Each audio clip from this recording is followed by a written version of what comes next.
Cette mission du Club Afrique Développement qui s'est tenue à Abidjan s'est plutôt apaisantie sur les retombées et le sort des petites et moyennes entreprises face à l'entrée en vigueur de la ZLECAf, zone de libre-échange économique africaine. C'est un grand marché qui s'ouvre à nos entreprises.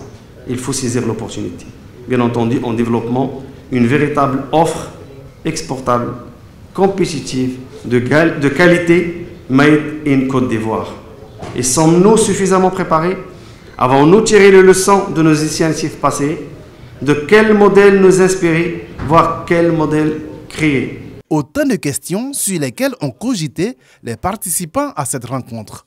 Des hommes d'affaires, chefs d'entreprise et experts du commerce international. Le contexte de la pandémie Covid-19 peut certes nous désabuser, tout comme il peut nous renforcer dans cette détermination de consolider les rendez-vous, les corridors d'affaires dans un continent si riche de ses habitants et de ses ressources. Et ce, plus que jamais, dans un temps géopolitique où les grands ensembles régionaux se contractent. La zone de libre-échange économique africaine est entrée en vigueur depuis le 1er janvier dernier. Une révolution dans le monde des échanges commerciaux et qui appelle une mise à niveau du dispositif des PME ivoiriennes.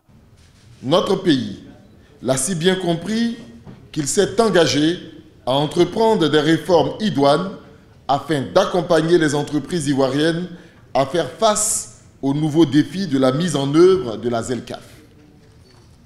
Pour preuve, aujourd'hui, avec 24%, la Côte d'Ivoire a le taux de commerce intra-africain le plus élevé contre une moyenne générale de 7%. Cette mission du Club Afrique Développement a ainsi été marquée par des rendez-vous d'affaires B2B, mais également des réflexions de haut niveau à travers une série de panels dont les résultats seront compilés et serviront de recommandations pour une mise en œuvre optimale de la ZLECAf.